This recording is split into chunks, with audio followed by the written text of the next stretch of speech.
All right. First of all, before we get going, I apologize for the way I sound. I'm battling the crud. Um, the best I can. Um, Mr. Thompson, would you go ahead and call the roll, please? Um, I guess. Give me a second. Uh,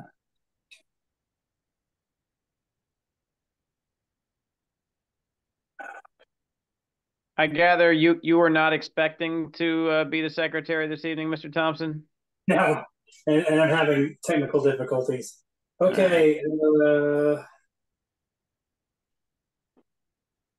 Computers never work when you need them to. All right. Unplug. Close. Over here.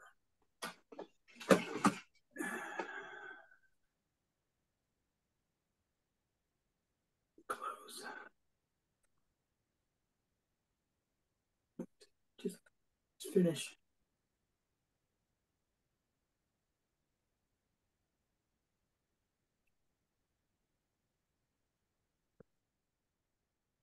Okay. What are you doing?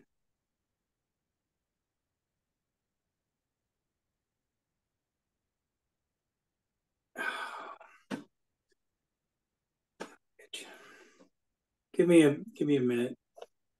No worries.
Has Miss has Go Mr. ahead. Montoni resigned from the platform committee entirely, or just from the role as secretary? Just from the role of secretary. Thank you. Was that Mike? Unfortunately, yes. Oh, All right. wow. That's a deep voice. I told you I sound like crap. I think Hannah gave me her flu. I don't know.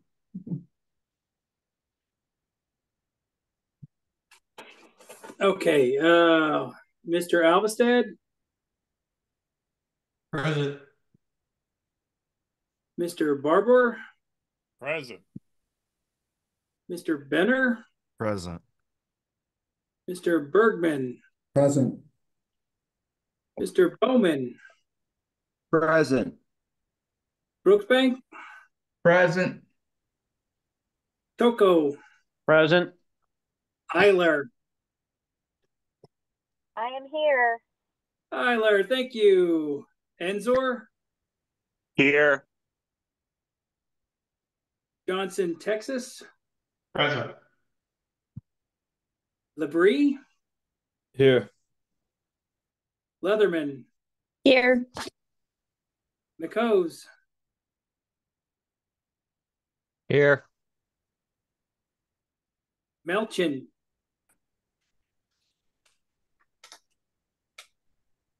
Melton, Nevada. I don't think he's here. Okay. Montoni, is not Ditto. here. Okay. That is weird. He's not here. I'll text him. Seebeck is here, right? Regrettably. Scholl from Georgia. He's not here.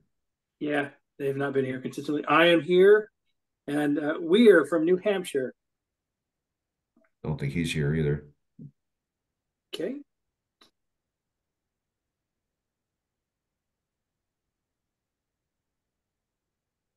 We have 15 of the members. Now we're going to go do a roll call of the alternates. Chatterton from Michigan. Edwards from Georgia. Clift from Alaska. I'm here. Hey. Okay. Gonzalez, Colorado. Goodley, Colorado. Harlos. Present. Okay. Marinovich, Colorado. Mattes, Illinois. Present. Okay. Osborne, California. Redmond, New York. Here. Redmond is here. Rogers, Virginia. I'm here. Roaming, Pennsylvania. Here. Never know that right. Okay. And Veldhusen. Here. Okay. So we have 15 of our members present. So that's a quorum. Do we need to seat any of the alternates? Mr. Veldhusen will be seated for Mr. Montoni for LNC. Okay. Is That brings us to 16. Alrighty. It appears we have one guest in Mr. Silver, Sir Larry Silver, if I saw that correctly. Okay. Alrighty. Public comment. Public first, Mr. Silver. Do you have anything? No, thanks. Any members of the committee?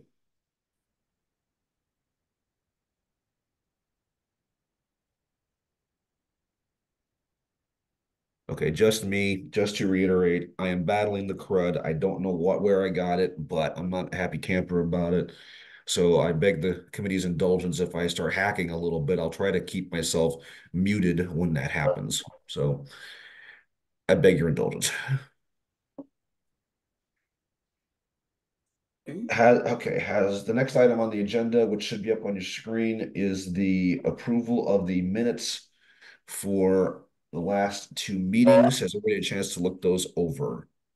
By the way, Mark just texted me. He's super sick. Oh boy.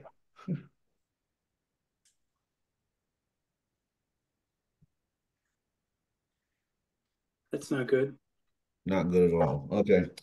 Um, without is there any objection to approving the minutes for the last two meetings? Hearing none, those are approved. Next item on the agenda is discussion of rationales committee. This is something the bylaws committee is doing also for what they're doing for their proposals, and we will be doing the same. Each of these proposals that we have signed off on so far have a rationale behind why we feel they're needed. These adopted proposals are living in the proposals adopted folder on the shared drive. I would suggest the simplest way to do this is that if you wrote the proposal, go in there, double check your rationales, make sure they make sense and are matched up to what the proposal actually says, because some of them have changed, just to make sure they're all together. Ideally, if they're all in good shape, then it's literally a case of copying and pasting into the final report. I'm not going to sit here and say we need a committee to do this. I would just ask the people who wrote the originals to go in there and check their own work. Next, discussion of minority reports. As you all are aware, if you did not vote to approve a proposal, if you have enough sponsors, you can get a minority report going. I believe it is I believe it's 2 people total have to do it, although a third is not a bad idea. Someone correct me if I have that wrong. If you wish to propose a minority report for any of these, Mr. Seebeck, go ahead. it requires at least 4. It's 25% of the committee. Thank you. Okay, so 4. Or is it 5? Wait, I'm not math. Whatever 25% of the committee is. Hold on. Yeah, that's Or is fine. it 20? Holy fuck. Sorry for the cousin. I know that I will look on bylaws. in 2022, I believe we said it needed to be 4. So I unless think the it's rule 4. has changed, yeah. I think I'm getting confused with LNC things. I'm going to look it up and I'll let you know. Technically, we have 20 members, but to be honest, 3 of them have never come to a meeting. So we're in a position where technically 25% would be 5, but Actually, isn't it 19 members? Because didn't we never get one from one state? we never did get one from Wyoming. Oh, it gives a number. I'm thinking of the LNC. It's 4. Okay, that's fine. Thank you, Ms. Harlows. So for any of these proposals, should you wish to get a minority report in, you'll have to garner enough support to do so, at least 4 members. The way it works is that if a minority report is written up for a proposal, it would be presented to the body at the same time of the majority proposal, but the body, the delegates, have to accept whether they would want to hear it or not, at which point it would go through all of the debate process that is laid out in the convention rules. I'm not going to repeat it here for the sake of my voice. So, and because we're looking at trying to have a stop date on proposals by the 16th, which is in 2 meetings. After this one, we're going to have to see if there's any of those that we've done so far that we want to deal with those. So I'm asking the committee to keep all that in mind. All right, on to, well, hold on. Any questions? Okay.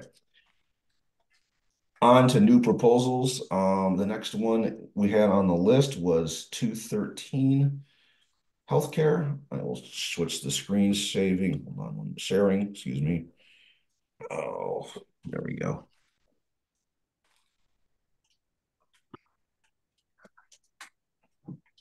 All right, can everybody see the proposal on the screen? Yeah. Should be regarding 2.13. All right, this was one of mine. I'll speak to it real fast. COVID changed everything. No other way to describe it. It changed the way that people viewed each other in this country. It viewed the way government fucked around with the people. I'm not going to apologize for the form. And let's be real, the party mishandled it. I'm not going to recriminate here. It's just a fact. Recently, in the past month or so in New York State, the governor, Führer Holzschul, has decided that she wishes to implement what they call Rule 2.13 up there, which would allow the state of New York to enforceably quarantine people in what they euphemistically described as sick camps solely upon their whim, whether you are sick or healthy. It goes without explanation that is outrageous. So in light of what's happened with COVID and this and that and so on, proposed to add a sentence to the end of the healthcare plank. I think it's extremely important in light of what's happened over the past several years. So I will read off the proposal without going through the whole plank. The rest of the original plank is unchanged. This is just to add this sentence at the end of it. Individuals have a presumption of health and should not have to prove they are healthy to avoid forced quarantine, isolation, or other restrictions of their rights and freedoms. It is my motion to adopt that as part of our report, open for debate.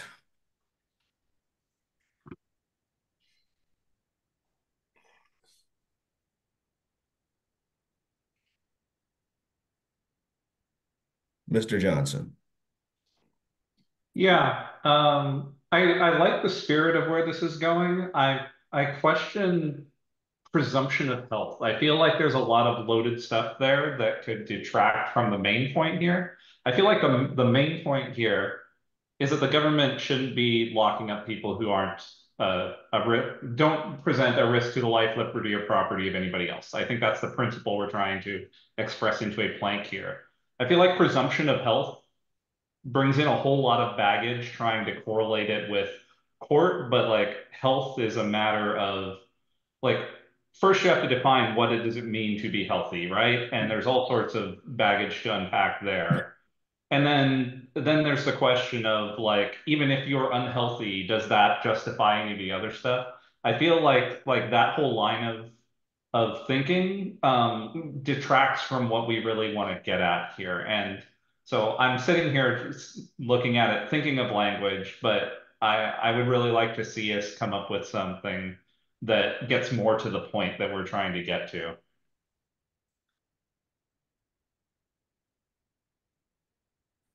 Sorry, Mr. Bowman. You're muted. Mr. Bowman, you're muted. Sorry about that. No, I initially was just going to say I fully support it. Now I'm starting to look at it and think, well, I do see some points to being made there. On the other hand, presumption of innocence is a strong legal standard, and it is a reason that people are, to be presumed innocent until proven guilty, and it's sort of a rational thing of, you shouldn't have to prove your safeness, you shouldn't have to prove your innocence. But I can definitely, I thought about, well, what if I wasn't healthy? And that does get into a stickier matter, though it doesn't really address it directly. So maybe it does leave it open-ended enough as to whether or not, if I am highly infectious, am I initiating force by getting too close to people or not? Is it equivalent to physically touching them if I'm breathing in their direction and the virus can travel a few feet? Or not. And but I guess you leave it open there. So I think that's probably not too problematic as long as that aspect of it stays open-ended. One thing we could have as far as how to change that would be to strike, have a presumption of health and so then it would read, individuals should not have to prove they are healthy to avoid forced quarantine. I could suggest that as an amendment. Are you moving such? Sure. Okay.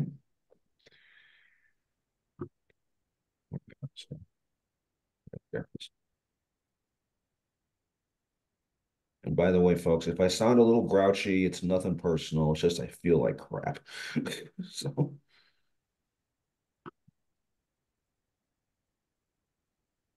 okay, so the motion from Mr. Bowman is to strike the words have a presumption of health.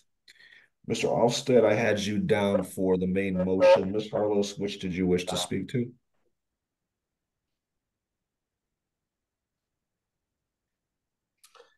Sorry, this part, Okay. the amendment. Go ahead. Did Mr. Bowman say all he wishes to for his amendment? Fair point. Mr. Bowman? Yes. Just that, perhaps it does kind of lead it into the legal issue that, well, if we don't have, you have presumption of health, but then if you do determine someone isn't healthy, does that necessarily mean these other things should apply to them? And just kind of leaving that out removes that nuance from things. The other part of that is, I'm trying to frame this the way I mean to say it. Um, it is more direct. Individuals should not have to prove they're healthy. It's just kind of right there. It just seems a little more direct. Something else I was going to say, and I'm sorry, I'm drawing a blank right now. So, Thank you, Mr. Bowman. Ms. Harlos. Okay. Well, it was purposely to riff off of this came from Colorado, and I'm sure there was some workshopping on it, but the presumption of health line I know I wrote. And it was purposely to riff off of presumption of innocence. We don't just say that people don't have to prove they're not guilty. We say they have a presumption of innocence. And it's the exact same thing with health. I wish I still had some of the stuff I wrote during the quarantine thing where I said we shouldn't be presumed to be bioweapons. And you have to prove that you're not one in order to have your rights. So I think that this makes it does it say the same thing without it? Perhaps, but I think just like if God, I know this is going to sound random, but there's something in the human mind that makes a connection. Like if you say, you know, uh, you just make a brief allusion to a rabbit and a turtle. You don't have to say the whole story about, you know, how the rabbit got tired, but the turtle won the race. You just mention rabbit and turtle, and all of a sudden the whole story pops into your mind. You say a phrase like presumption of health, and it carries all kinds of positive baggage with it. I know baggage is usually negative, but it brings up the very well, maybe not with some people today, but in general, the idea of the presumption of innocence has been a very cherished right in this country. And I think we need to bring that same energy to this, that you're not aggressing on people merely by existing. People would have to prove you're a danger in order to have to be isolated. So also, I think we have to remember that our platform is not a Xerox manual, and we don't get charged by the word. Sorry, Brevity Caucus. And sometimes you have to add a little poetry to make it resonate with people. And that was the point of it. Thanks. Mr. Rogers. I also am in favor of the presumption of health. The way this thing is written right now is, all right, there's a presumption of health and should not have to prove that they are healthy. What this then assumes between the lines is if the government can prove you're not healthy to some degree, then the government can force you into quarantine. The government can isolate you, and the government can restrict your other rights and freedoms. And so I like the language that is being proposed by David Johnson in the chat and Matt Chalco. Individuals have a presumption of health, and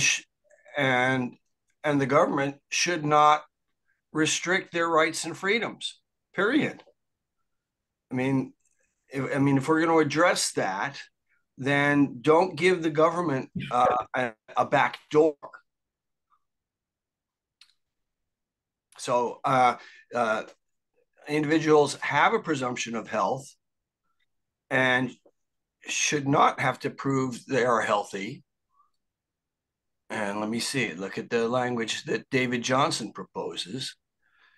Unless, and I don't agree with this. I agree with Chalco, but if you want language in there, then they need to have clear and convincing evidence that their behavior poses an imminent threat to the life, liberty, or property of another. I don't even think we should go there. Just there's a presumption of health, and their rights and freedoms should not be restricted. Period. Thank you. All right, I'm going to chime in on this for a second. Yes, it was cribbed almost directly from the Colorado platform. If I recall correctly, I was kind of mixed into that committee when this was proposed. The words, by the way, I'm speaking against the amendment. The words "have a presumption of health" is a loaded paraphrase and is in there on purpose to reiterate kind of what Ms. Harlow had just previously said. For those reasons, as someone who was during COVID deemed by my employer to be, and I'm finger quoting here, essential personnel, which we all know was complete bullshit because there's no such thing as essential and non-essential. In our economy, everybody's essential. I had a piece of paper that was designed, if necessary, to be able to get me to go to work without being interfered with by the state, because it was a concern. It was that much of a shutdown coming into play to lock people down. And in some places, that's exactly what happened. Colorado wasn't as bad as other places, but it was bad enough. But they were presuming everybody was sick without any evidence whatsoever that they were. And that's ridiculous. Yes, I did get COVID in 2022. It sucked. Okay. I got at Coors Field at a ball game. But when it happened, I went home, missed a few days of work, and dealt with it. Right now, I'm battling some sort of a flu or crud. I don't know where the hell it came from. Doesn't matter. I haven't been to work the last 2 days, and I probably won't be there tomorrow because I still feel like crud. That's my personal responsibility. It's not up to the state to say you're unclean, you're contagious, you're a leper. We're going to confine you without proof or any indication that you are. Because a lot of people had COVID and didn't present any symptoms. A lot of people get sick with colds or whatever else and don't present any symptoms.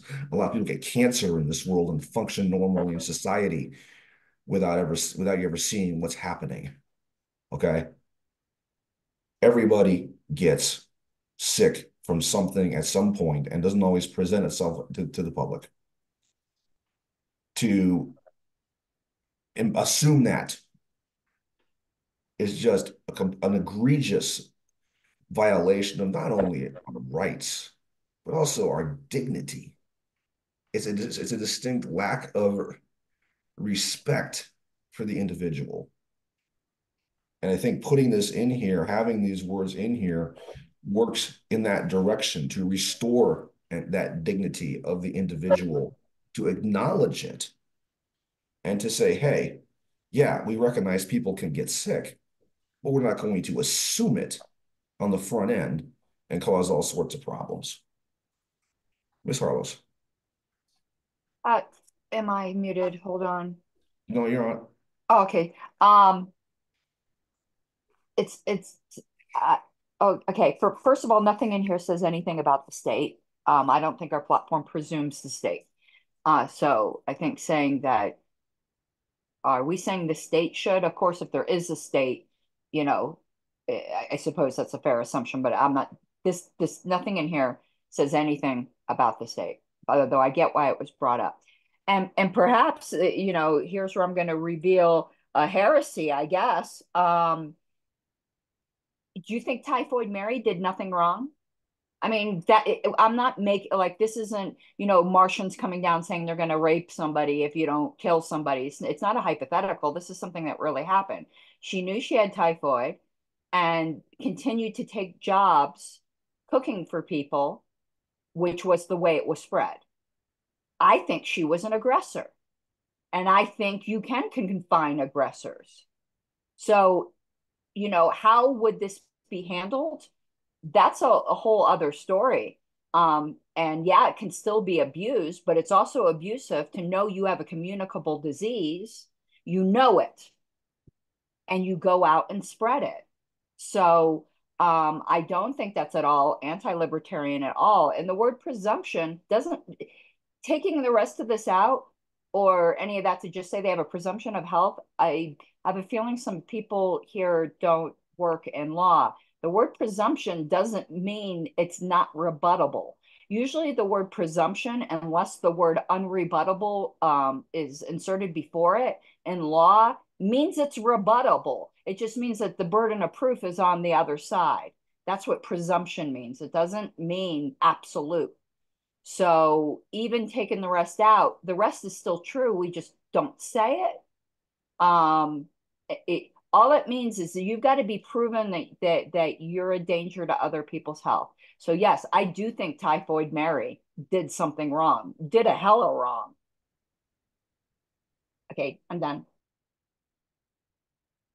Mr. McCose. Just would like to mention I prefer the presumption of health in there, and then to other comments in the chat about when David Johnson, some people referred to his proposed possible changes to and mentioning convincing evidence that their behavior poses an imminent threat to life, liberty, property, or of another. We always go back to who is determining that, because the state, they were all taking directive from the CDC. Let's remind you that they believed that the virus, COVID, was a threat to people's life and all those things, that was clear and convincing evidence to them.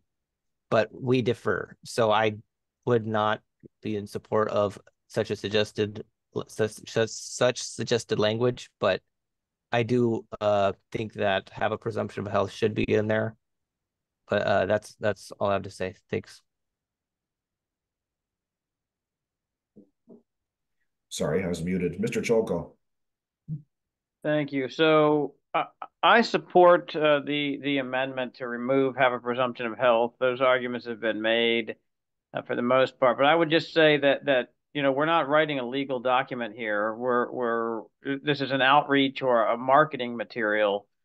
So I'm not sure that the legal definition or the way that a lawyer would read this is really very relevant to how we should write it.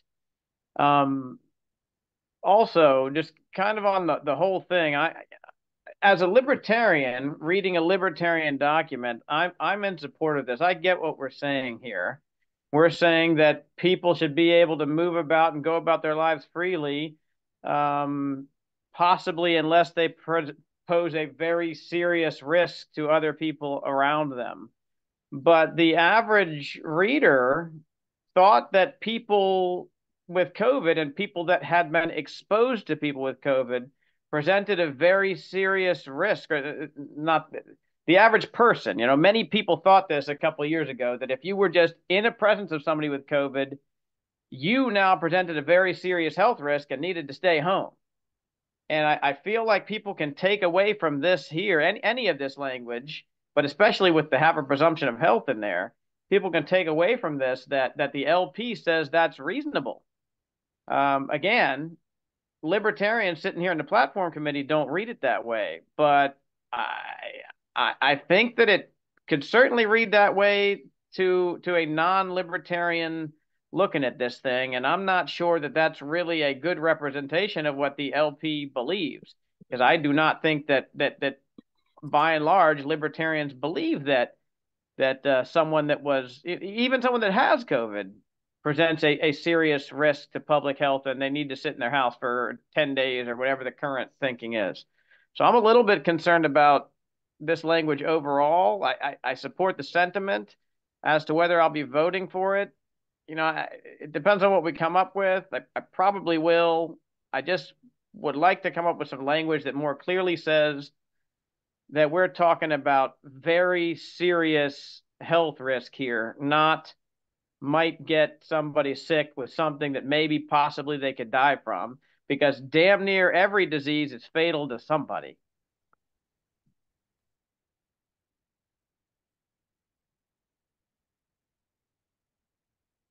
Okay. To answer Ms. Harlow's question in the chat, Mr. Vilhuizen is the seated alternate at the moment for Mr. Montoni. To only But point something out here. where's the rest of the LNC appointees? Mr. Benner is here. Mr. Brooksbank is here. I am here. Harry Eiler? Miss Eiler's I on am here. She is here. here. Oh, okay, I didn't see her. Okay, just checking. Yep, we're all good. I would point something out here. The tone of this plank is not about not so much, although it's in there, about individuals and what they can do, but it's also about restrictions on government. If you look at the sentence just ahead of it, it says we oppose government's mandate, either mandating, restricting, or voluntary access to medical treatments or procedures, including vaccines. The previous sentence sets the table for saying we don't like government doing these things. And that also includes the state saying you're sick, get in the camp. And I'm sorry, but that was one of the excuses to throw people into boxcars back in the 30s. Not again. No way. Okay.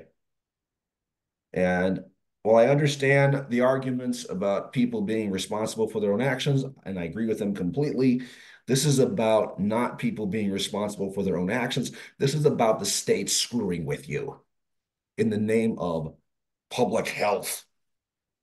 Finger quotes there. Is there any further discussion on the amendment?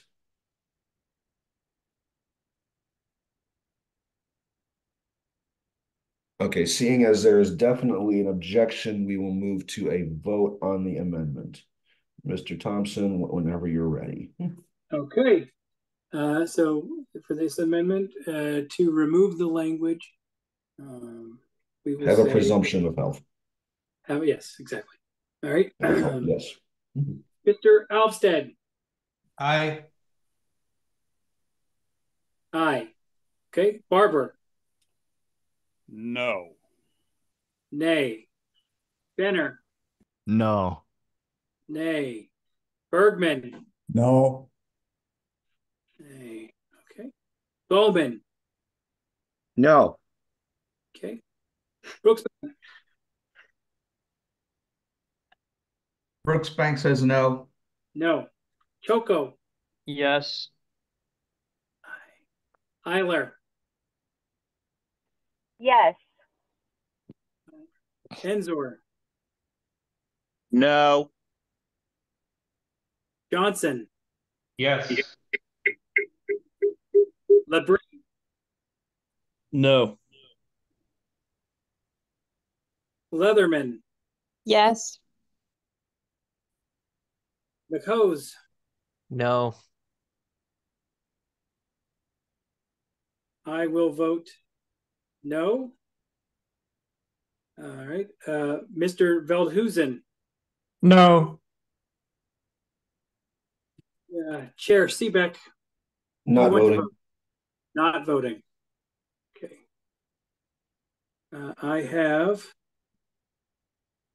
5 ayes, 10 nays, 1 not voting.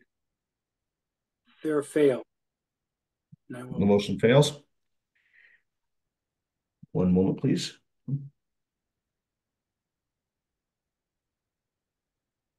righty, we are back on the main motion. I have Mr. Alstead, then Mr. Johnson. Mr. Alstead. All right, thank you, Mr. Chair. I'm speaking against this proposal. I believe we already have this covered pretty well in section 3.2. Then the first sentence, individual rights shall not be curtailed, whether based on circumstances of war, epidemic, natural disaster, or emergency, or any other pretense. I think this is a little too limiting in focusing on healthcare. The next lockdowns might be healthcare related, or they might not. I think we need to go to the larger issue of in emergencies, emergencies don't give government any power over individuals. As someone said before, we don't pay by the word on these platforms, but we do pay in terms of losing people's attention if if we're just redundant and saying the same things over and over. So I think we already say this and we say it better in another section, and so I oppose it. Thank you.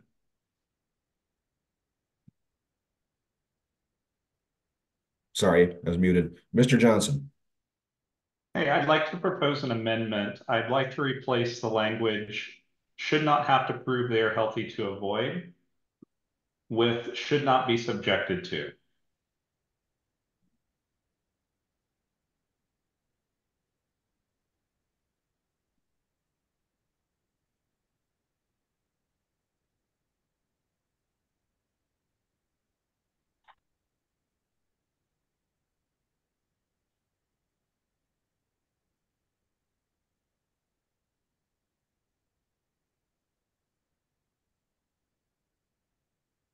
All righty, do you wish to speak to your proposal?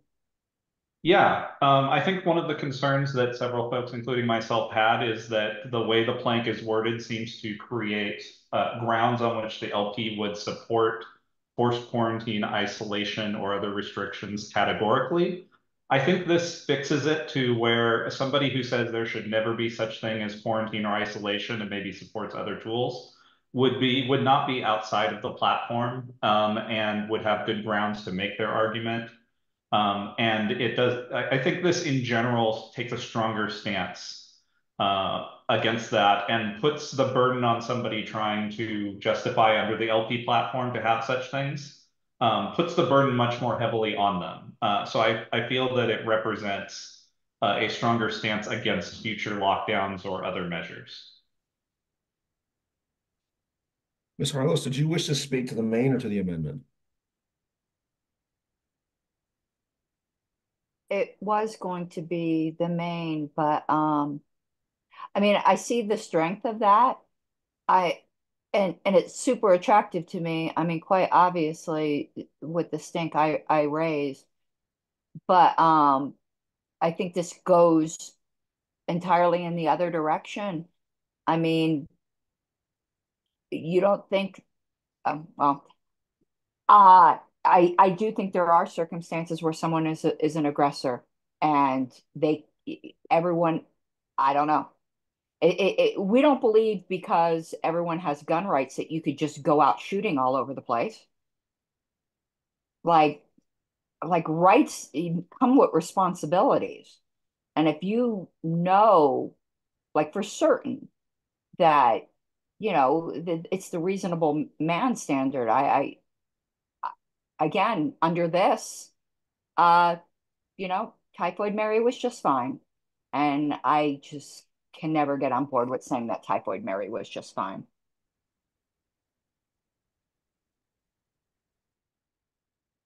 All righty, Mr. Johnson. Yeah, just in really quick response to that, I would be totally open to adding an additional wording that would help iron out that part of things. I think this helps take out some redundancy because the presumption of health and prove they are healthy is kind of redundant in the first place. And I was going to originally propose to put another clause on the end that would address those concerns, but I wanted to make this as its own motion.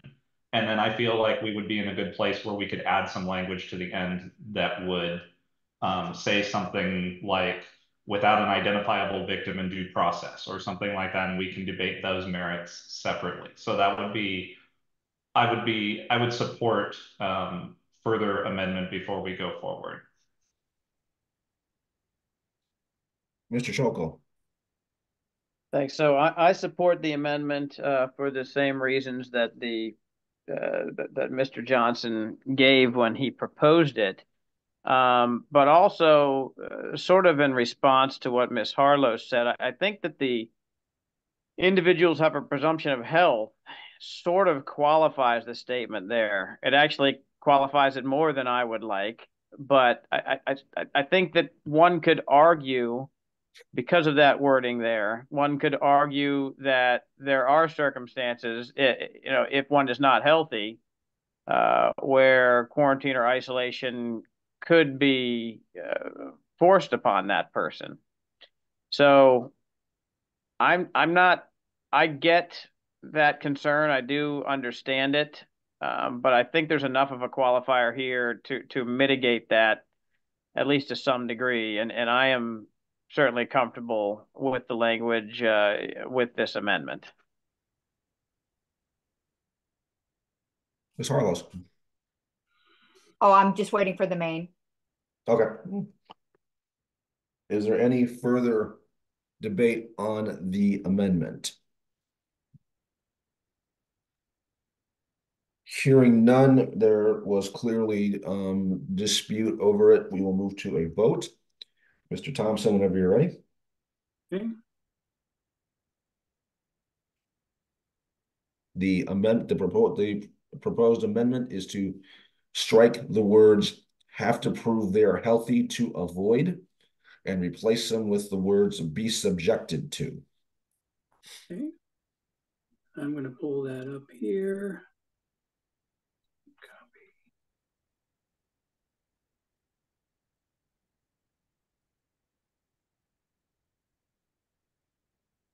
Good. All right. Mr. Alstead.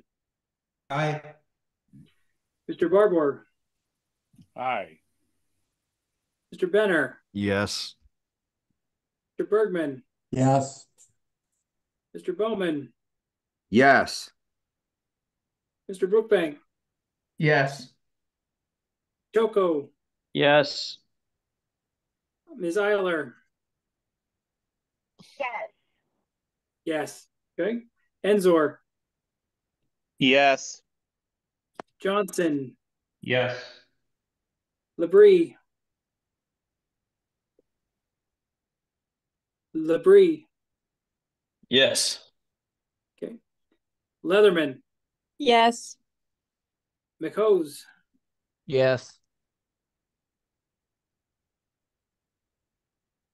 I will vote yes. Mr. Veldhusen. Yes. The chair, would you like to make it a clean sweep? Chair is not voting. Okay. It passes 15 ayes and 1 no vote. Ready? One moment.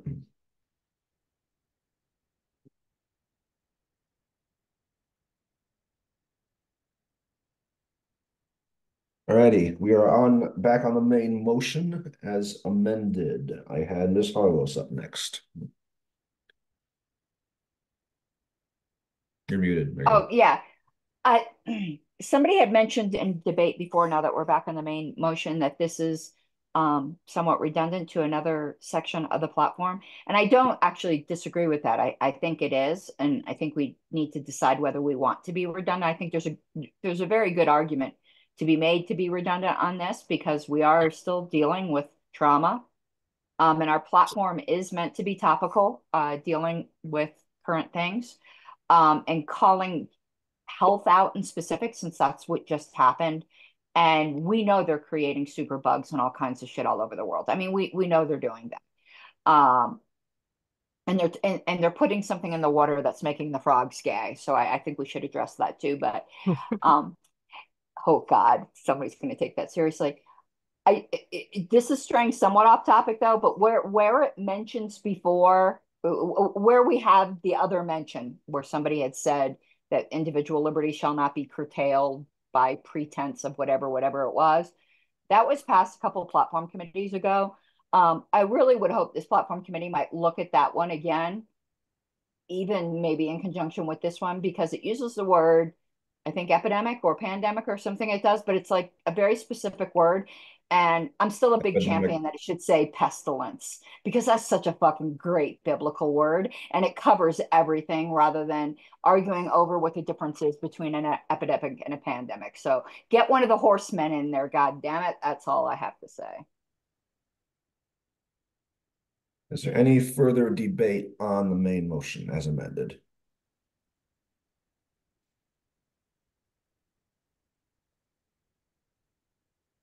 Alrighty, we will then move to a vote on the main motion. Mr. Thompson, whenever you're ready. Okay. Motion is as follows: to amend the 2.13 healthcare plank by adding the following sentence at the end of the plank. Individuals have a presumption of health and should not be subjected to forced quarantine, isolation, or other restrictions of their rights and freedoms.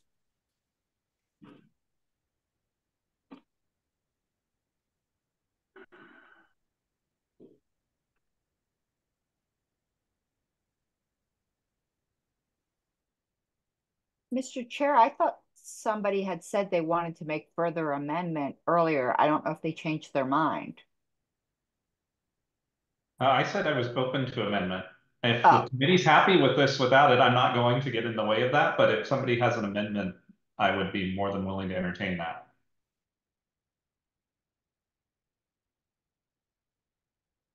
And nobody's Okay. made a motion for it, so. Mr. Alvstead, No. Barbour, Yes. Benner, No. Bergman, Yes. Bowman, Yay. Brooksbank, Yes. Choco, Yes. Tyler, Yes. Enzor, Yes. Johnson, Yes. Labrie, No. Leatherman, Yes. McHose. Yes. Okay. I will vote yes. And Veldhusen. Yes. Mr. Chair, would you like to vote? In this case, I will, and I will vote yes. Okay. We pass. It is 13 aye, 3 nay, 0 abstention, 0 not voting. And that one passes to go into the report. All righty, next one on the agenda is 3.8 separation of state and state. When we change the screen sharing. And wait a minute before I do that. Let's do that. There we go. 1 second.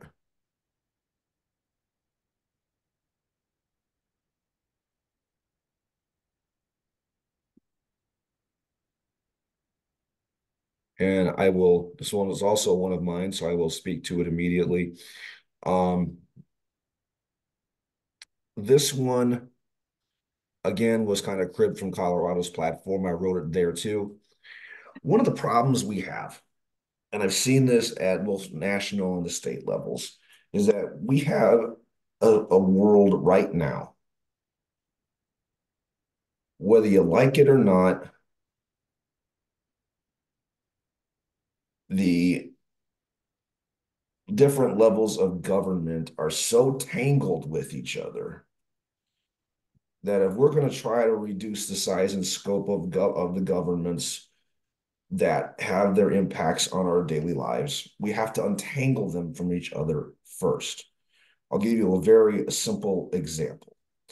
You go to the gas pump, you've got federal regulations which regulate the gas stations. You've got state regulations which regulate the gas stations. You've got local regulations and zoning that regulate the gas stations. You've got a federal gas tax. You've got a state gas tax. You might even have a local one depending upon where you're at. All of these come together in that stupid little pump of 87 to 93 octane or diesel to have an impact on governance of what you're doing. And I think a lot of times people are so unaware of what's going on between those levels that it's crazy. How often do we hear about pork barrel politics from Congress, about bridges to nowhere, and Rand Paul's favorite reports about excessive, stupid expenditures in these omnibus spending bills for things that don't make any sense, like studying the sexual proclivities of a grasshopper in eastern Moldova or something. Yeah, I'm making that up, but you get the idea. People don't see what the interactions are. But if we are able to illustrate them, then it gives us the ability to show, yeah, we're dead serious about what we're talking about beyond the waxing rhetorical, but at the same time, it also gives the people food for thought to say, hey, how much is this stuff actually directly affecting us? And does it need to? By acknowledging that we need to untangle these layers of government, it also points out that problem. It also points out that if we're going to decentralize and we're going to roll it back, we've got to untangle it. We can't, it's just the idea of throwing out the entire plate of spaghetti is not going to be realistic, but untangling the noodles to do that is going to play a factor in how we get there. So that's what this plank is trying to address. And it reads as follows. This is a new plank. Separation of state and state, tentatively numbered 3.8. We support the untangling of the layers of government from each other, including removal of mandates, subsidies, and commandeering, such that federal, state, county, municipal, and district governments are separate and independent from each other in both function and funding in order to facilitate their reduction or repeal. I have Mr. Rogers, Mr. Alstead, and Mr. Barber in that order. Go ahead, Mr. Rogers. Thank you. I'm an alternate, so I can't propose a different language, but I think this whole concept is excellent, but can be greatly simplified with a statement like this: the federal government shall not share its revenue. In other words, whatever it collects for itself, it must use for itself. It can't spend it on other countries. It can't do grants for research. It can't send money down to the states for their education. It can't do anything with its revenue except spend it on its specific function. It cannot share it. It must spend it itself on itself. So I would suggest something simpler, such as the federal government shall not share its revenue. Thank you. Mr. Alstead. Oh, hi. Yeah. So I'm opposed to this for the kind of becoming my mantra now, the brevity caucus aspect. We've only got 30 planks. This is not the 31st most important issue. I just don't see that we need it. It's pretty obvious from elsewhere in the platform. And I just don't think we need to add this. Thanks. Mr. Barber, Mr. Bowman, then Mr. Ensor. Yeah, good evening, all. Thanks. Well, this sounds really good. I like your rationale there, Mr. Seebeck. Probably one of the biggest things that would concern me, or that does concern me, is federal government not just funding things with the state, but deliberately withholding funding from states or local if they don't pass certain laws. And that's why we have things like seatbelt laws, and at one point we had that 55-mile-an-hour speed limit, national speed limit thing that was completely ridiculous. So that kind of example is an excellent example of why this sort of idea, at least, needs to be presented somewhere within the Libertarian Party. Thank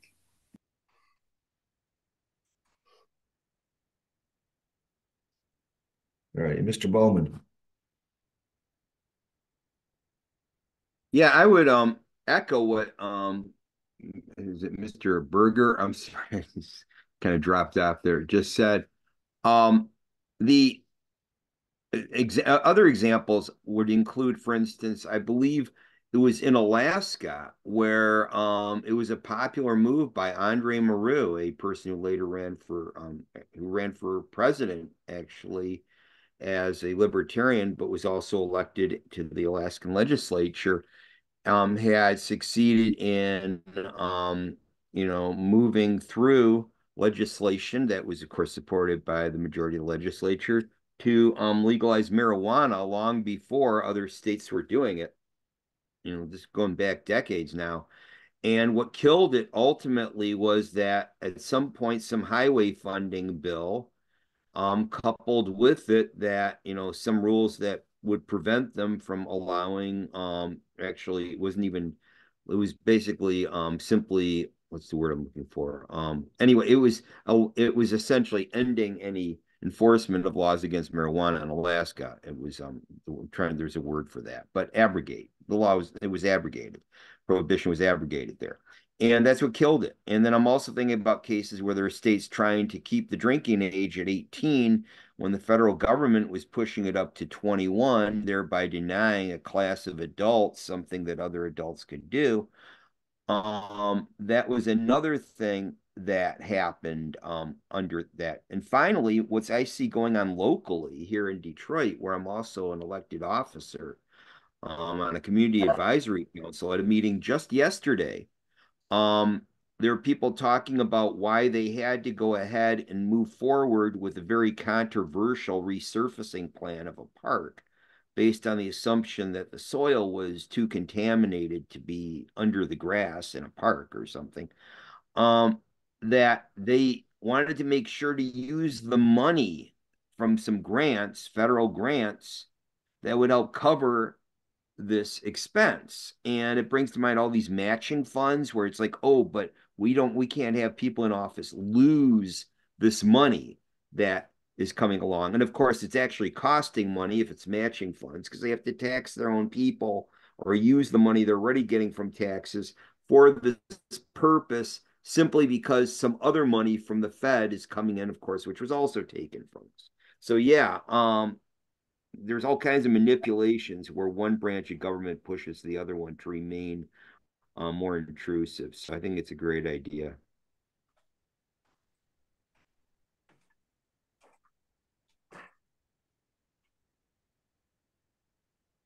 Mr. Ensor.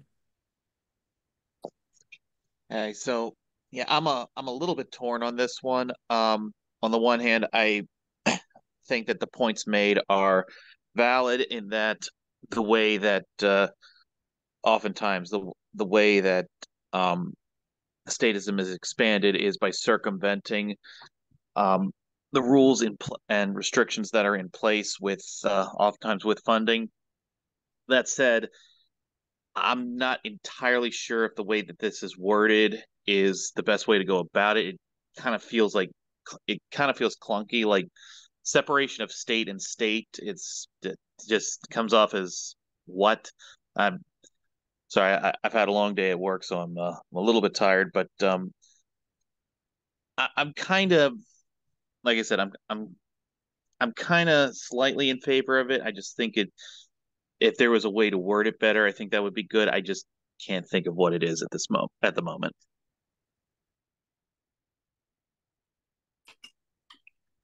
A quick interjection before Mr. Johnson. I specifically labeled it separation of state and state to get people's attention. They're going to look at that and go, wait, what? And go look at it. Mr. Johnson. Yeah, I think I can build on some of what Mr. Ensor said because I have very similar sentiments where I like the high level idea and I love all the things this committee has said that are great examples of what we need to fix. The problem I have is that none of those are in this plank. Like if I'm looking at this, I had to go look up what commandeering means because even I'm a pretty high level of vocab, but I wasn't familiar with that term. And there's nothing for kind of a normal person to read this and latch onto. Well, a lot of the things the committee mentioned are things that would be great things to be in the plank that a normal person could latch onto, right? Like denying funding to try to control your localities and things like that. And none of that really pops out in the plank where I think if we want to have a dedicated plank for this, that will get people to stop and not just scroll past it, we need to have some very specific, tangible examples that would resonate with people that affect their lives, that they really would latch onto this and say, I identify with this plank. And I really don't feel there's much in here for somebody to get on this and go, oh, this is me. This is an issue I care about a lot, except for really, really wonky people who were already sold on our platform.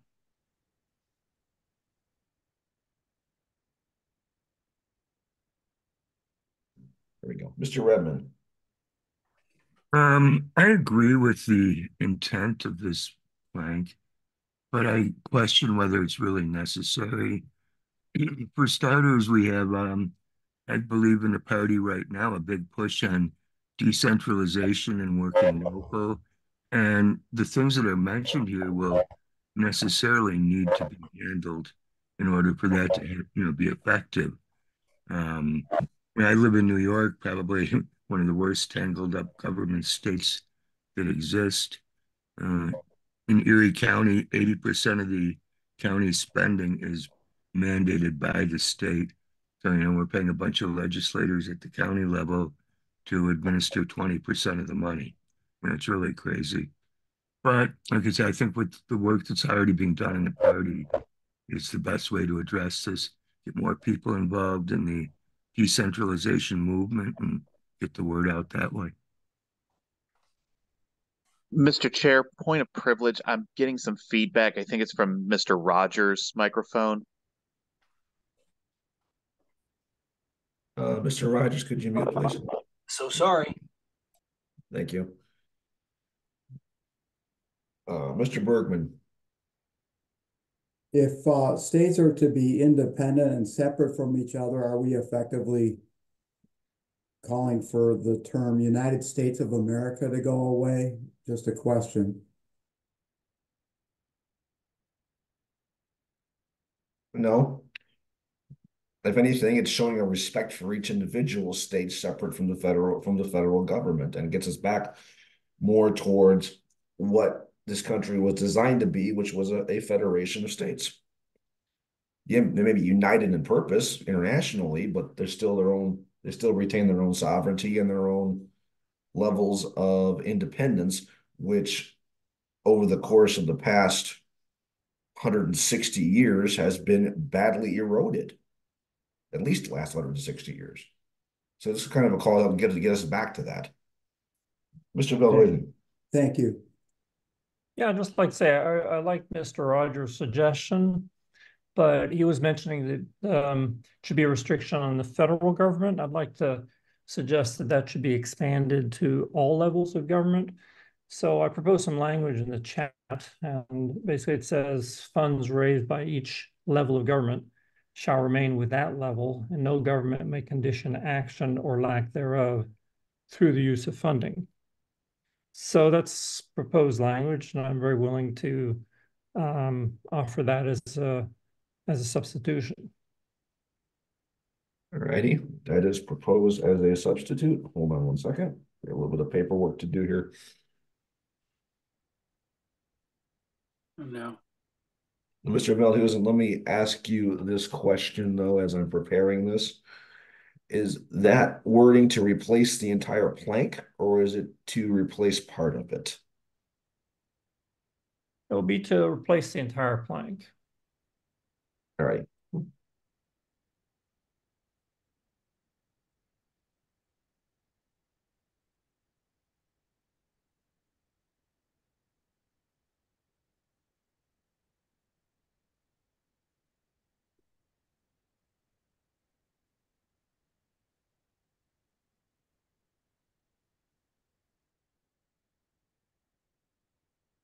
Whoops, wrong one. There we go.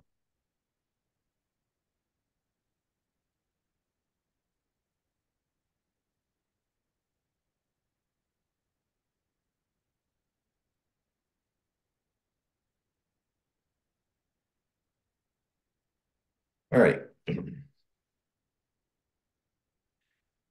So we have a substitute for the main. I had Mr. Thompson in the queue for the main.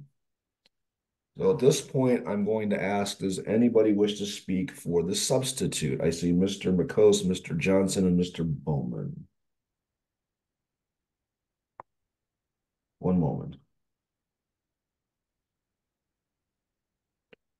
Mr. McCose, which one do you wish to speak to? The substitute. Go ahead. This is just more of a point of information. Don't states pay taxes to the federal government in some way? I do oppose it. It's just, would that be, kind of redundant again of us saying we don't support taxes? And or if you get I'm sure you get my point. Doesn't that reiterate that point that, or kind of hound on the point of states paying taxes to the federal government?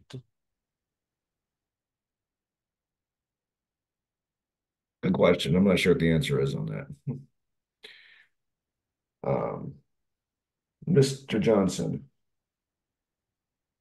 Yeah, I'd like to understand from the author of the substitute motion, what do they mean when they say may condition action or lack thereof? What I'm meaning with that is that, let's say the federal government, for example, can't require a state to, for example, implement seatbelt laws or speed limits by providing funding or withholding funding to that state. So that's an example of that.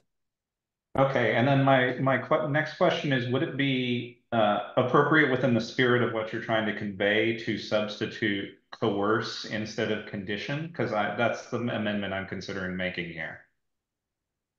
What was that again? Rather than condition, what would you Replace substitute? condition with coerce. I think that's stronger, and that speaks to some of the language we use elsewhere in the platform. Yeah, I would agree with that. I mean, I wouldn't have any problems with that. Then I'll move to make that amendment. Okay, that is in order. Whoops, hang on.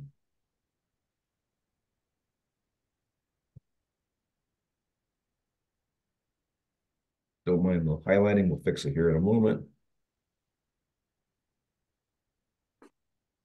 Okay, I need one moment here to make some notes.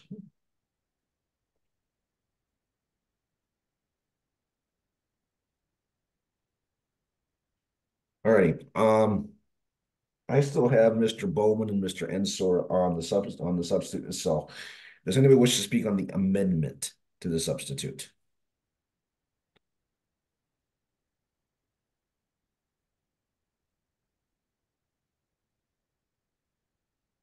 All righty. Is there an objection to the amendment to the substitute? Object. Mr. Bowman objected. We will go to a vote. Mr. Thompson, whenever you're ready.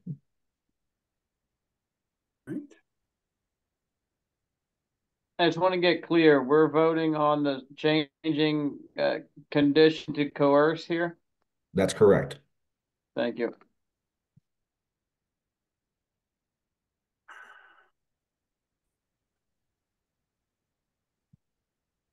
Okay, let me just make sure I.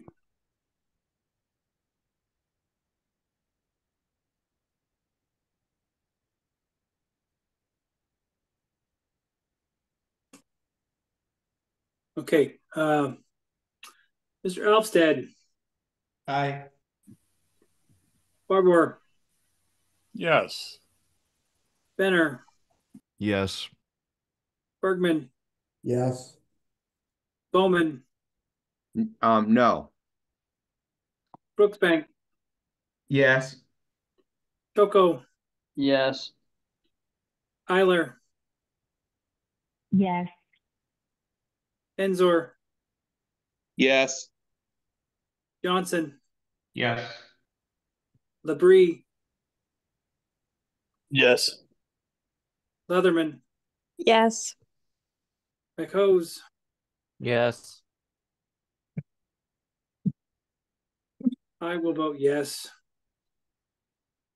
Velthusen. Yes. Yes. Would the chair like to vote? If I finish coughing, no. We're not voting. It's passed 14 ayes, 1 nay, and 1 not voting.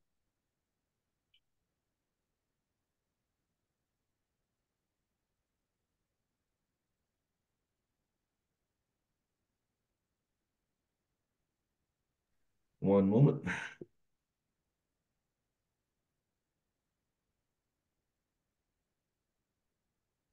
All righty. Further debate on the substitute. I had Mr. Bowman, then myself, then Mr. Enser. Mr. Bergman too. Mr. Bowman. Um, yeah, I like the main motion. I mean, I like this substitute motion better. It's more concise, and I think it's communicating more directly what our shared concern was that made us initially support the first version. So I like that. However, I would like to move, and I know we just voted on this, and so I'm going to put in my propose an amendment and speak to it.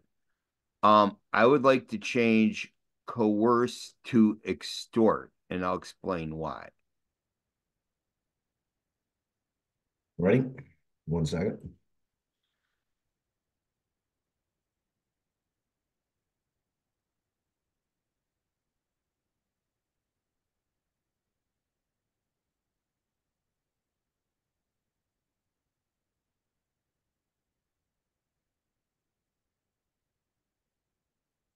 All right, Mr. Bowman, go ahead.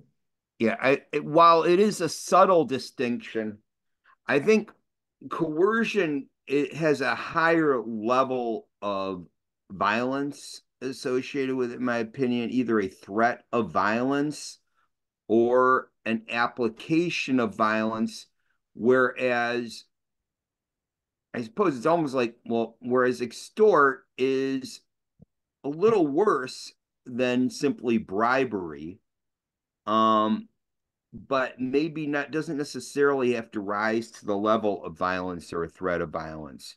For instance, a person might have a secret and say, I'm gonna I'm gonna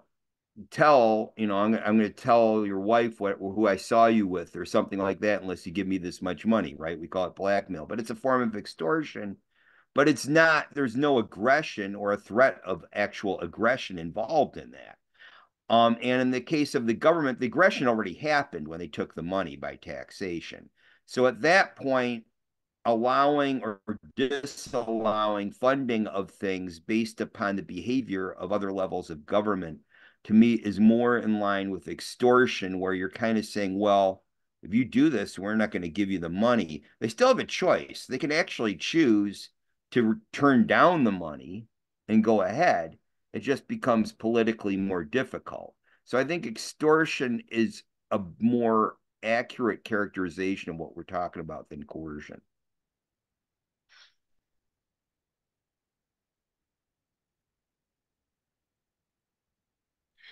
Is there anybody else who wishes to speak on the amendment?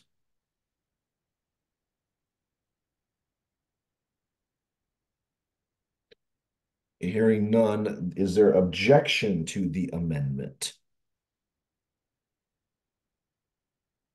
Objection. I'm sorry, say that again, please.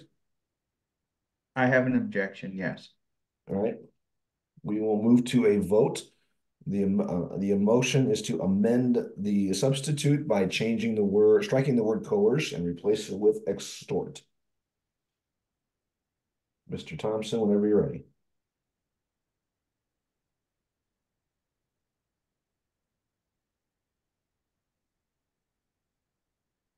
Okay. Mr. Alvstead? Aye. Barber? No. Benner? No. Bergman? No. Bowman? Yes. Brookbank? No. Brookbank was a no. Choco? No. Eiler? No. Enzor? No. Johnson? No. Labrie? No. Leatherman? No. McHose? No. I will vote no. Feldhusen? No. Chair, would you like to vote? Chair is not voting. It has failed. 2 ayes, 13 nays, and 1 not voting. All right, we are back on the substitute. One moment.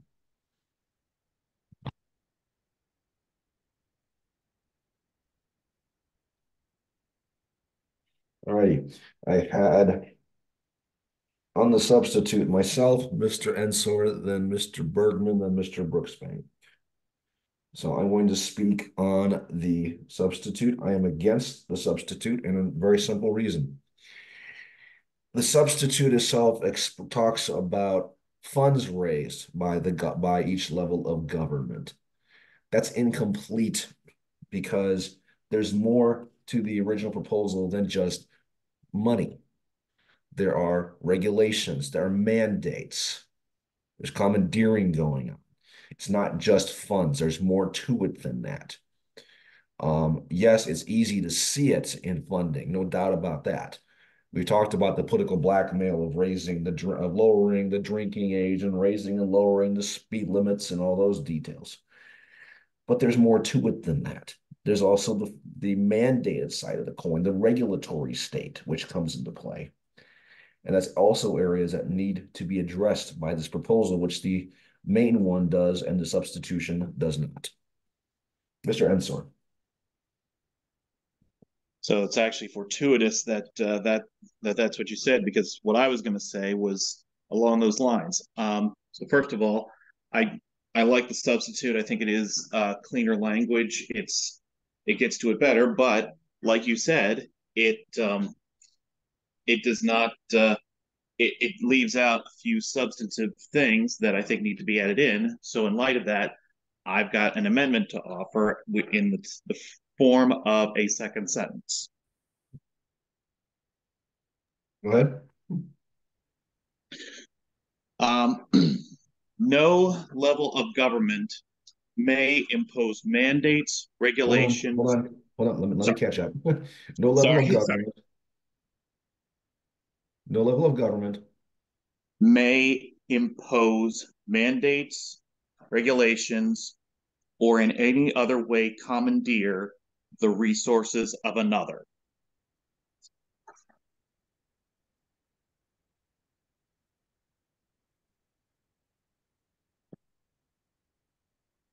Another what? Government? Yeah, no level of government may impose mandates, regulations, or in any other way commandeer the resources of another level, I guess you could say. I'm going to say level of government just for clarity's sake.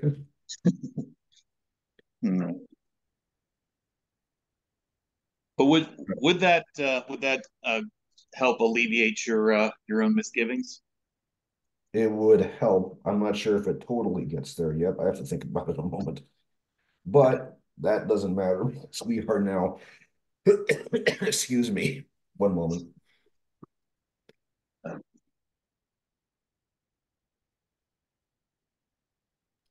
My apologies, folks. We are at a substitute. Excuse me. An amendment to the substitute is what I'm trying to say. Props to you for soldiering on, sir. I'm sorry? Props to you for soldiering on. Yeah, it's all right until I start coughing. All right. I did have a quick point of order, just a quick question.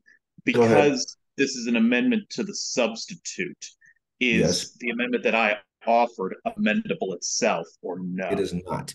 It is the second layer. Okay. Gotcha. Okay. I was kind of worried about that, but I figured this is the best I got. All righty. Do you wish to speak to your amendment? Yeah. So, like I said previously, as much as I like that the substitute has cleaner language, as Mr. Seebeck said, there are things that it leaves out, and I had noticed that and was trying to think of what's the best way to add those things that were left out in the substitute back in, and this was the best I could come up with. And because we can certainly see situations where it's not just withdrawal of funds is certainly one thing, but It can go further than that. For example, here in my state of Pennsylvania, the EPA put a mandate on the DEP, which is basically federal level environmental regulators put mandates on state level environmental regulators, who then put mandates on the local level governments. So I don't, and I'm not sure that it involved. It basically was about, something to do with pollution, and I'm not entirely sure that it involved withholding of funds. Could have just been, you have to do this. So it's there's more to coercing compliance between different levels of government, as you said, more than just the use of money. Alrighty. Mr. Bowman, did you wish to speak to the amendment? Yes. Hold on, before you do, I believe I have Mr. Bergman and Mr. Brooksbank in the queue for the substitute itself. So, go ahead, Mr. Bowman. Yeah.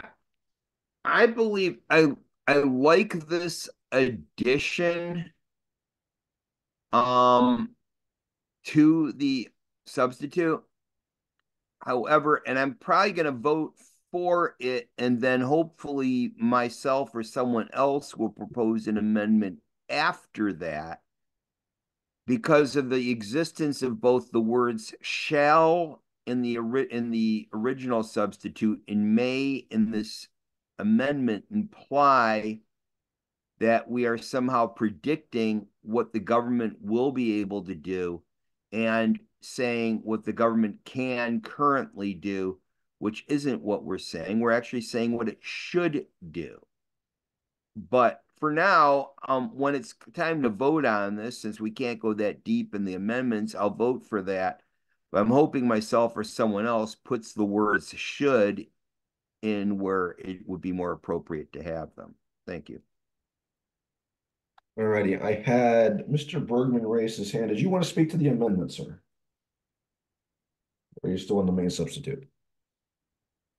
I'm talking about the substitute. All right, I still have you in the queue for that one. I had Mr. Brooksbank in line for the substitute itself, not the amendment. Mr. Ensor, your hand is still up? I guess that was a artifact as well as just being on deck in case anybody had questions or criticism. All righty.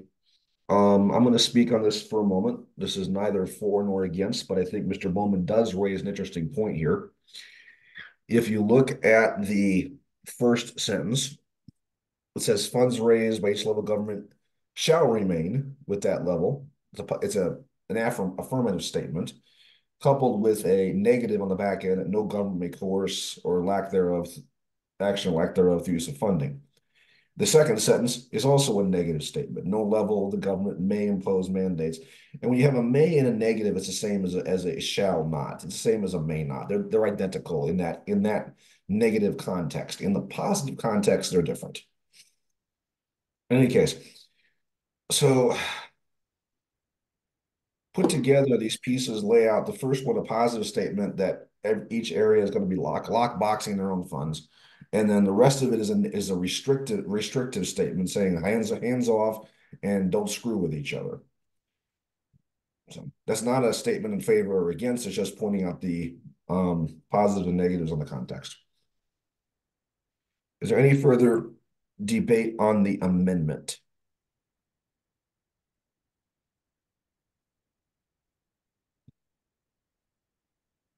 Hearing none, is there objection to the amendment?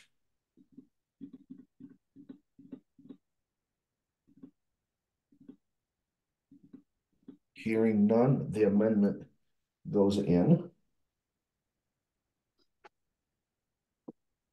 One moment.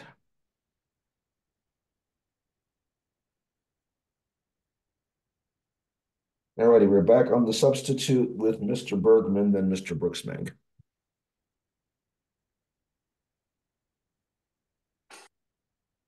Without speaking to the merits or relative merits of the substitute compared to the original, I simply note that the substitute further dilutes the connection between the title and the content. And that's my objection to the substitute. Thank you. Mr. Brooksbank. Yes, I want to offer an amendment to the substitute, just a small one. I think to be consistent, in the first sentence where it says remain with that level and no, I think we should add no level of government. Just saying add the words level of between no and government? Yes, I think it would be more consistent.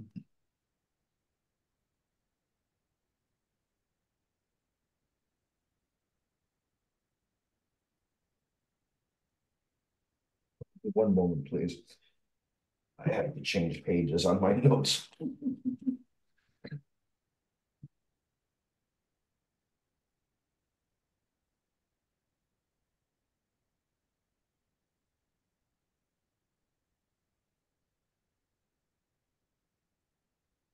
All righty. Is there anybody wishes to speak to the amendment?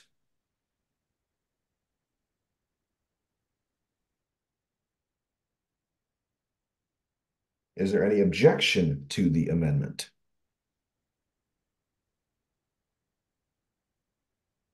Hearing none, that goes in.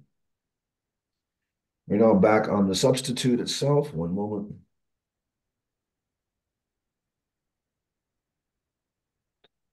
And go back one page. Mr. Baldwin, you were next. Okay, on that substitute, that's still an amendment, right? To be discussed, that of no level of part. I'm sorry, ask your question again, please. I'm trying to clarify before I say something. Is the part about, let's see, I'm trying to read this. Let me read this out loud. Funds raised by each level of government shall remain with that level, and no level of government may coerce action or lack thereof through use of funding. Is that already in now as a edit, or is that a amendment on the floor? The part that was inserted there. That is currently in the substitute. Okay. In that case, I would like to amend the substitute as follows, and I'll explain why. First of all, on the most recent matter, it should really read remain with that level and no other level of government may coerce action or lack thereof through the use of funding.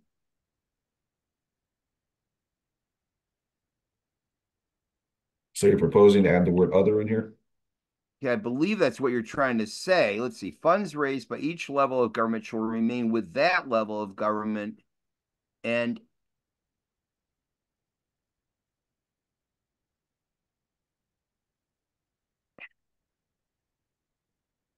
the sentence just doesn't read right. I'm sorry, I'm having real trouble with this now because it sounds like if I read it just the way it's written, it says funds raised by each level of government shall remain with that level of government, that level, and no, even whether or not I put other there, no level of government may coerce action or lack there.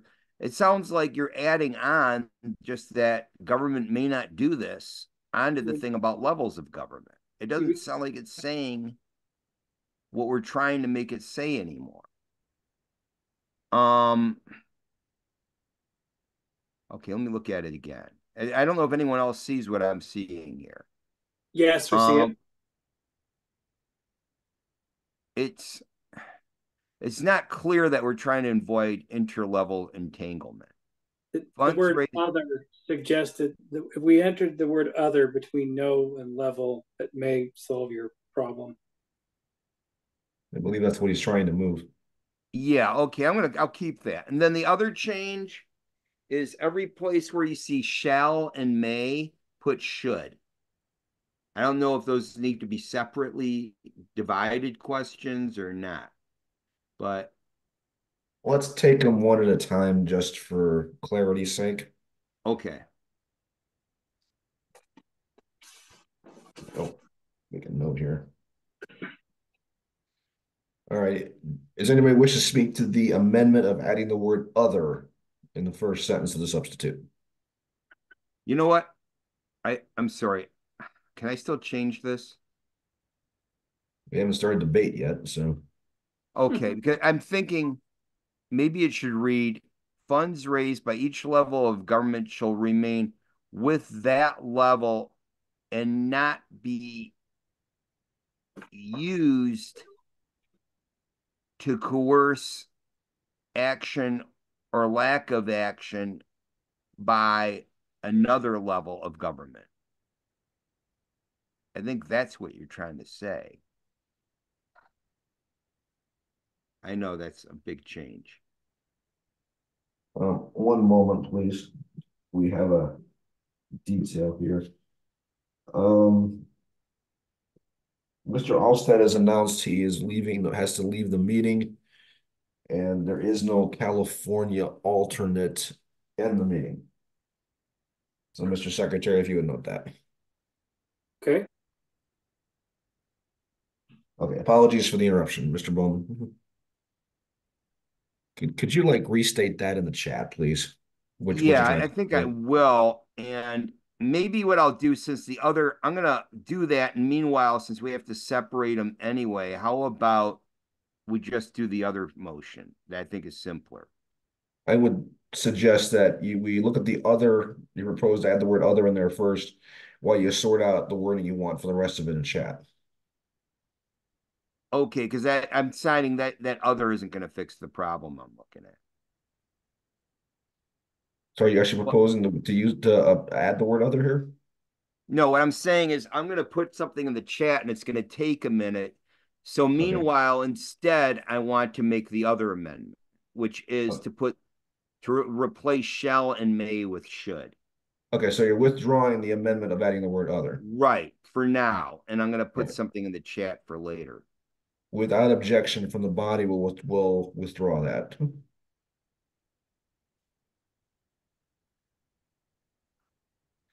All right, so you're saying you wish to change what and what again, please? Every place where it says shall or may, put the word should. Okay.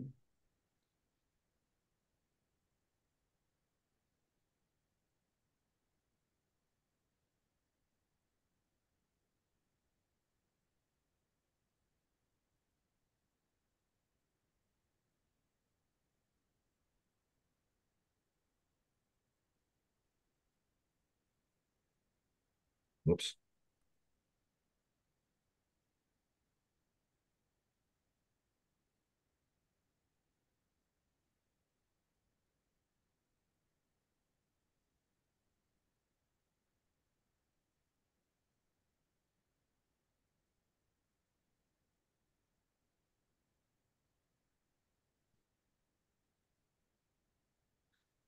All right, so that's what it would look like. Is that your intention, Mr. Bowman? Yes. All right.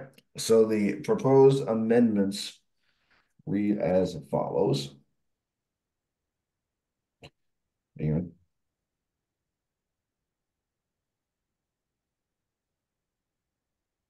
All right. Excuse me. Funds raised by each level of government. Excuse me. Strike the word shall, replace with should. Remain with that level and no level of government. Strike the word may, replace with should. Coerce action or lack thereof through the use of funding. No level of government, strike may, replace with should. Impose mandates, regulations, or in any other way commandeer the resources of another level of government.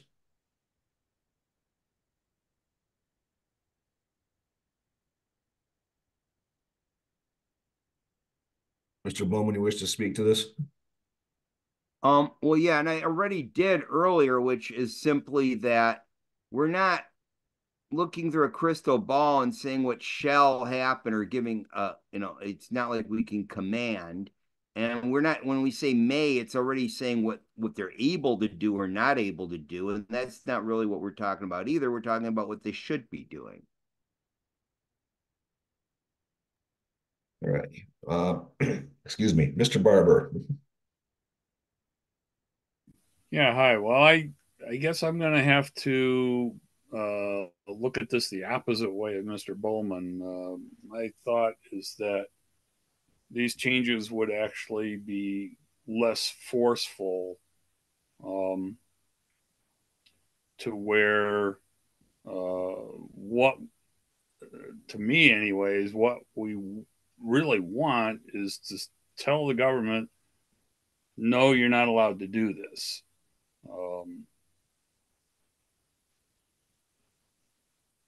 Which is basically what everything in the Constitution really is supposed to be, is restrictions on government. So I'm more in favor of the original language, which tells the government, which is us telling the government, no, you are not allowed to do this.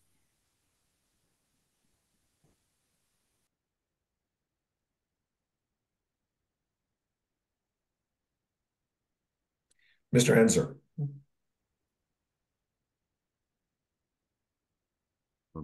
Sorry about that. Yeah, I'm going to have to speak against this as well. I think it waters down what is being gone for. No level of government may coerce action or lack thereof versus no level of government should coerce action or lack thereof. The former is more of a prohibition on what government can do.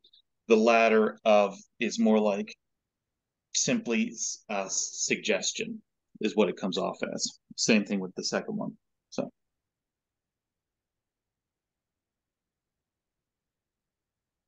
All right, is there further debate on the amendments?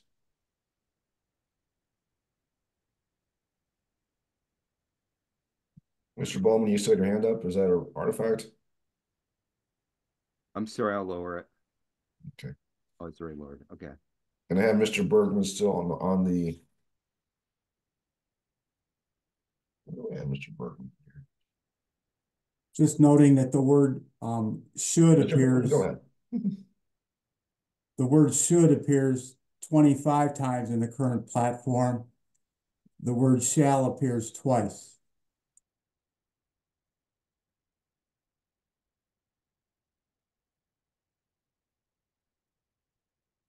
All righty, is there any further debate on the amendments? Is there objection to the amendments? I believe there is, from what I was hearing. I object. So we will move to a vote on this. Mr. Thompson, whenever you're ready. Okay. Mr. Alvestad is not present. Okay. Barbour. No. Benner. Yes. Bergman. Yes. Bowman. Yes. Brooksbank. No. Choco. Abstain. First one of the night, bud. Eiler. Yes. Enzer. No. Johnson. Yes. Labrie. No. Leatherman. No. McHose. No.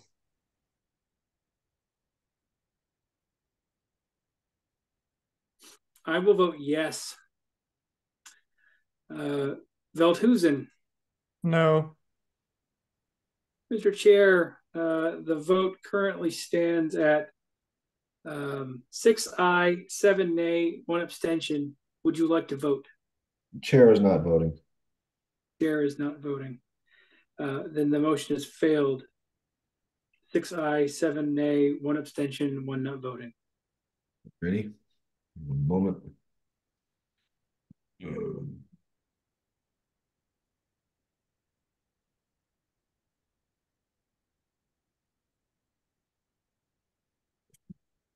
Excuse me. All right, we are back on the substitute itself. One moment. Jumping pages here, it's causing me trouble. All right, I have, and I'm not sure on the order here because I just saw a bunch of hands pop up. So I'm going to go with Mr. Ensor, Mr. Choco, Mr. Bowman, Mr. Barber.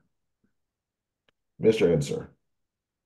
All right. So there's a lot of interest in this, and there seems to be a lot more work that wants to be done on this, but we've got less than 10 minutes left in the meeting.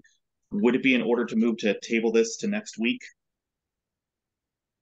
Well, if we did that, then we would move on to the next proposal for next week, which will also be kind of debatable because it regards taxes.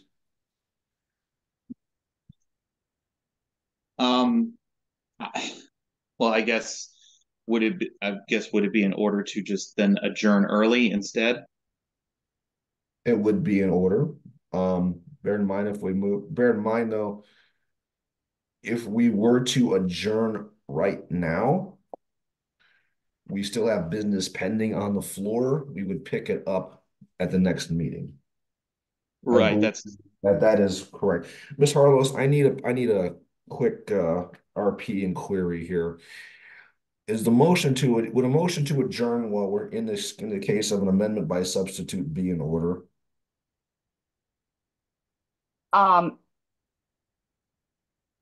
Yeah, and it's not debatable either because it doesn't dissolve the assembly and there's already a provision for another meeting.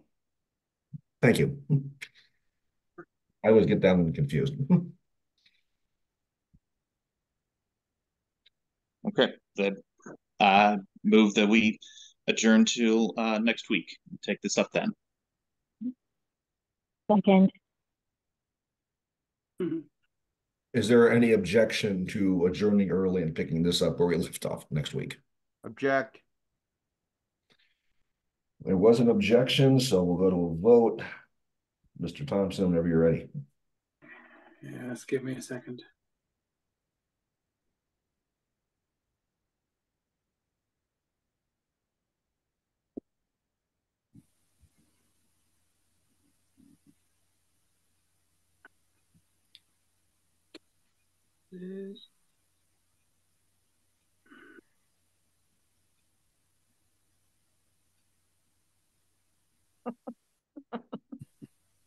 Vote to adjourn, right? Yes.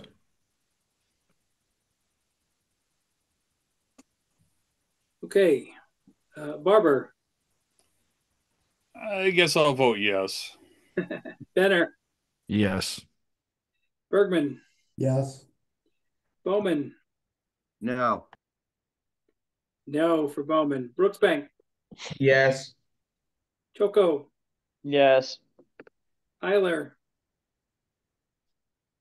Yes. Enzor. Yes. Johnson. Yes. Labrie. Yes. Leatherman. Abstain. Second one of the night. McHose. Please. I'll take that as a yes. Thompson will vote yes. Veldhusen.